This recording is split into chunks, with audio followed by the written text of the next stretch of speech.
அனைவருக்கும் வணக்கம். படத்தின் இயக்குனர் ராம்தேவ் ரொம்ப வேறுமான ஆளுன்ட்டு ராதாரவன் சொல்லிட்டாரு. ஒரு டைரக்டர் ராதாரவனே ஏமாத்திருக்காருன்னா நாங்களே ஏமாத்துறோம். என்னோடய அசிஸ்டண்ட் முரளி அவரோட ஃபோன் பண்ணி, சார் இது மாதிரி ராம்தேவன் டைரக்டரு அவர் படத்தில் நடிக்கணும்னு கேட்குறாங்க சார். ஓகே, புது எத்தனை நாள்னு கேட்டு நான் ரொம்ப கம்மியாக இருந்துச்சு. இப்போ ரொம்ப நாள் கம்மியாக இருக்குது, எதிரி எண்ணத்தை நடிக்கிறது ஒன்று வேணான்ட்டேன். அப்போ திருப்பி முரளி பேசினார், பேச முடியும் நேராக வந்து லைன் சொல்கிறோம்னாரு. சரி ஓகே லைன் கேட்டேன். கதை கேட்கல, பிகினிங்கே சொன்னார், டாஸ்மாக் போறிய? சரி, டாஸ்மாக் போ, ஓகே. பாட்டில் வாங்கி குவார்ட்ரு வாங்குறிய? நான் ஆரம்பமே மாறியா இருக்கேன். சரி சரி, பாட்டிலுக்கு பைசா கொடுத்து கூட 10 ரூபா கேட்டானுங்க. என்னடா பாட்டிலுக்கு மேலே 10 ரூபா கேட்குறேன்ட்டு தகராறு பண்ணி என்னப்பில் நடிக்கிறேன்ட்டேன். அதனால் அதுக்கப்புறம் கதை இல்லை, நமக்கு இந்த மேட்ரு போதும். பாட்டிலுக்கு 10 ரூபாங்கிறது பற்றிட்டு எரிஞ்சிச்சு. சரி, இப்போ நம்மளாம் பண்ணால் அப்போ என்ன தான் துணிச்சல் கண்டதான் அர்த்தம். மேடையில் பேசுகிறோமே, ஓகே அப்படின்னா அதில் பண்ணதான். பாட்டிலுக்கு 10 ரூபா கேஸ் தான் நம்ம கேஸ். அது வேணாம் இப்போ. அப்புறம் இன்னொரு ராம்தேவ் வந்து ரொம்ப வருமான ஆளுங்கிறதுக்கு இன்னொரு காரணம், எடுக்கிற அரசியல் படம் இதில் வந்து எந்த வகையிலும் நம்ம பாய்ச்சிடக்கூடாதுன்ட்டு தமிழ் என்னென்ன அரசியல் கட்சிலாம் இருக்கோ அதில் யார் யாராக இருக்காங்களோ அவங்க உள்ளே போட்டார். ஏடிஎம்கில் ஒரு ஆள், டிஎம்கில் ஒரு ஆள், பிஜேபியில் ஒரு ஆள். ஆனால் அவருக்கு முன்னாடி ஒரு நம்பிக்கை இருந்திருக்கு தாவேக்கா மேலே. அந்த நம்பிக்கை தான் நாஞ்சில் சம்பத் அவர்கள். ஓகே, ஃபியூச்சரில் விஜய் சிஎம் ஆகிடுவார், அவர் கட்சியில் வாழ்த்துக்கு உள்ளே போடுவோம் அப்படின்னு ஒரு சேஃப்டிக்கு போட்டது தான் அன்றைக்கி. இன்றைக்கி வந்து அதுதான் இன்றைக்கி ஸ்ட்ராங் ஆயிடுச்சு. அதனால் எல்லா கட்சியிலையும் ஆளோ உள்ள தெரிஞ்சார். ஒரு டைரக்டருங்கிறது கொஞ்சம் அந்த விவரமான ஆளுங்கிறது தான். ராதாரவி சாருக்கு அவருக்கு சம்பளத்தை குறைச்சாருன்னா நமக்கு சம்பளத்தை கொடுக்குறே பெரிய விஷயம் இல்லை. ஆனால் கொடுத்துட்டாரு. என்ன சொன்ன நாட்களோட கொஞ்சம் கம்மி பண்ணிட்டார். அவருக்கு சம்பளத்தை குறைச்சார், நம்ம நாட்டில் குறைச்சார், அவ்வளோதான், ஈக்குவலைசேஷனா. ஆனால் என்ன, ராம்தேவ் அப்படிங்கிறது இந்த சூழலில் ஒரு இயக்குனர் எப்படி இருக்கணும், ஒரு தயாரிப்பாளருக்கு ஒரு நம்பிக்கையான விசுவாசமான ஒரு இயக்குனர்னா செலவை முதல்ல குறைக்கணும். ஃபஸ்ட்டு தேவையில்லாத செலவை குறைக்கணும். முடிஞ்ச வரைக்கும் ஆர்டிஸ்ட் சம்பளத்தை குறைக்கணும், ஷூட்டிங் டேஸை குறைக்கணும். அவங்க தான் முதல்ல தயாரிப்பு உண்மையான இயக்குனருங்கிறது முதல்ல அவர் தான். அப்புறம் வெற்றி தோல்விங்கிறது அப்புறம். நம்ம நம்பி பிடிச்சி வந்திருக்கிறாரா, முதல்ல அவரை காப்பாற்றணும். அதில் நான் சொல்கிறது,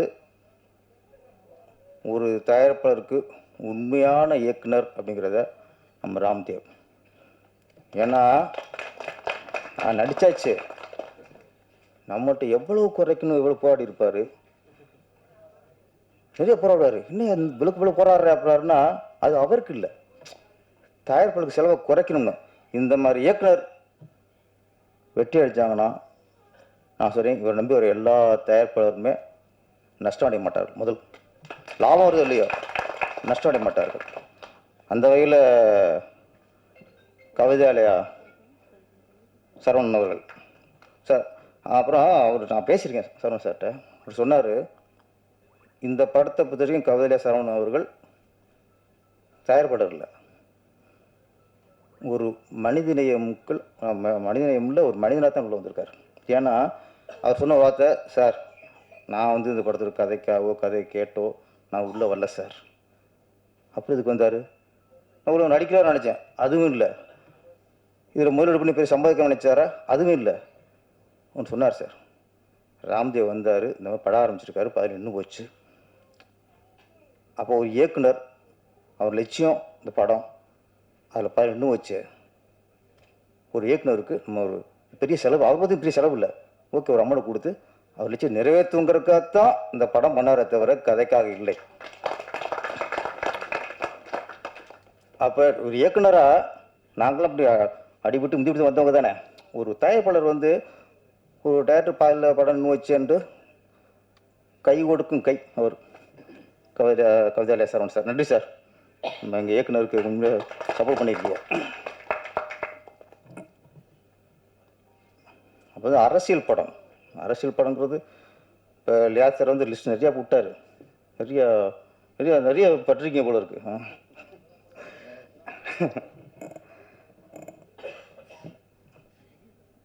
முதல்ல அரசியல் படம் அப்படின்னா நம்மள என்ன நினைக்கிறோம், ஒரு ஆளுங்கட்சியை தாக்குறது, அரசியல்வாதிகளை தாக்குறது, ஒரு கட்சியை தாக்குறது, இதுதான் அரசியல் படம் நினைக்கிறோம். அதுதான் மிகப்பெரிய தப்பு. ஒரு இயக்குனர், ஒரு படைப்பாளி ஒரு அரசியல் படம் எடுக்கிறான்னா மக்கள் மீது உள்ள பற்று, அக்கறை.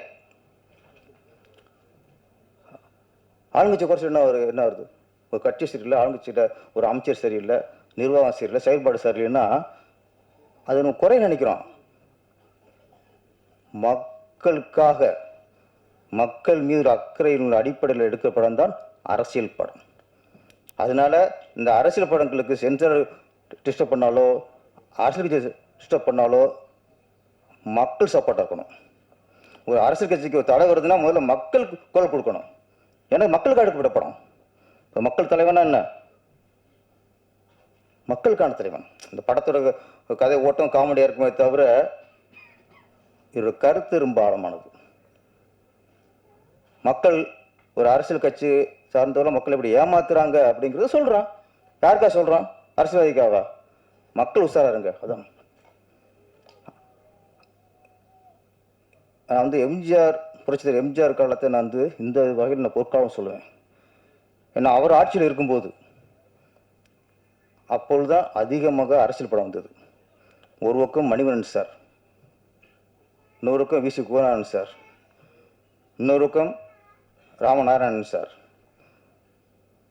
அப்புறம் கலைஞர் கதை வசனத்தில் ஹனிபா படம் பண்ணுவார், எஸ்இசி சார் முக்கியமாக சார். நான் எல்லா பக்கமும் அரசியல் படம். எஸ்இ சார் படத்துலலாம் ஒரு கிளைமாக்ஸில் வந்து முதலமைச்சரை ரோட்டை ஓட விடுவாங்க, அடிப்பாங்க. இப்போ எடுக்க முடியுமா?